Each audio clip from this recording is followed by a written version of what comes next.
Ça y est, il est arrivé. Le Samsung Galaxy S8 a été présenté ce mercredi, 29 mars, à New York. Le Parisien aujourd'hui en France a eu la chance et le privilège de pouvoir essayer ce téléphone, ce smartphone haut de gamme de marque Samsung, en avant-première, il y a un peu moins d'une semaine, à Londres. On vous propose de vous donner notre avis sur cette prise en main rapide. Et on commence tout de suite avec ce qui fâche un petit peu, les points faibles. D'abord, la photo. Avec un capteur à 12 mégapixels, c'est exactement la même qualité que l'appareil auquel il succède, le S7, et c'est un simple capteur, un capteur unique, contrairement à ce que la concurrence fait, comme l'iPhone 7 Plus, ou encore Huawei, ou encore LG avec son G5 et maintenant son G6. C'est un peu dommage, parce qu'en termes de qualité et de finesse, on reste un petit peu au même niveau. Et c'est d'autant plus dommage que ce Samsung S8 propose une petite manip très intéressante d'utilisation à une seule main, avec le pouce, avec un seul pouce. On peut gérer avec des petites pichenettes de droite à gauche ou de haut en bas, le zoom, l'inversion de la caméra entre la caméra frontale et l'autre, ou encore choisir les différentes fonctionnalités de la photo, ce qui est très malin. Deuxième point faible, en fait on ne sait pas encore si c'est un point faible ou un point fort, c'est la batterie.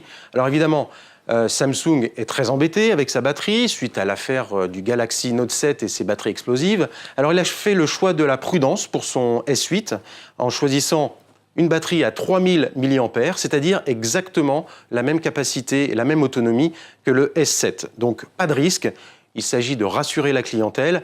Par contre, en termes d'autonomie, il faudra voir ce que cela peut donner. Troisième point faible, la capacité mémoire. Le Samsung S8 est limité à 64 Go. C'est faible pour un smartphone haut de gamme dans lequel on va mettre beaucoup de photos, des vidéos et des applications, bien sûr. Alors heureusement, comme tout portable Android, on peut lui ajouter une petite carte SD jusqu'à 256 Go.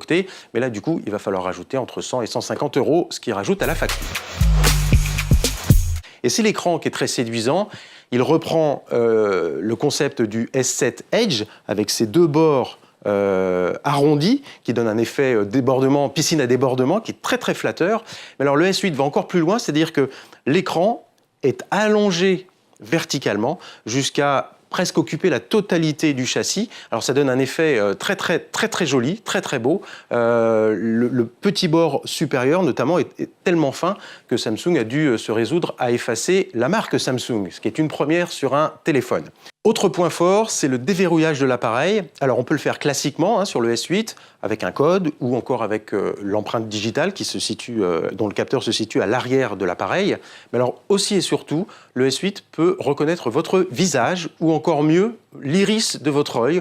On a fait le test, ça va très vite et c'est très sécurisé. Bref, chapeau bas parce que ça facilite quand même énormément l'usage au quotidien d'un smartphone. Enfin, et ça nous a vraiment plu.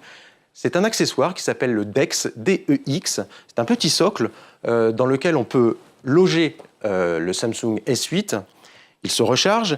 Ce petit socle est connecté à un écran avec un clavier et une souris.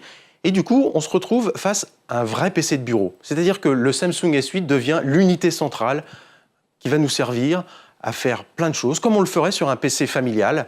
Alors on prend la souris, on prend le clavier, on peut aller sur Internet, on ouvre des fenêtres, on peut même aller faire du Word, du PowerPoint, on peut lire des vidéos en 4K en Ultra HD, et tout ça sans trop de ralentissement, ce qui est assez étonnant.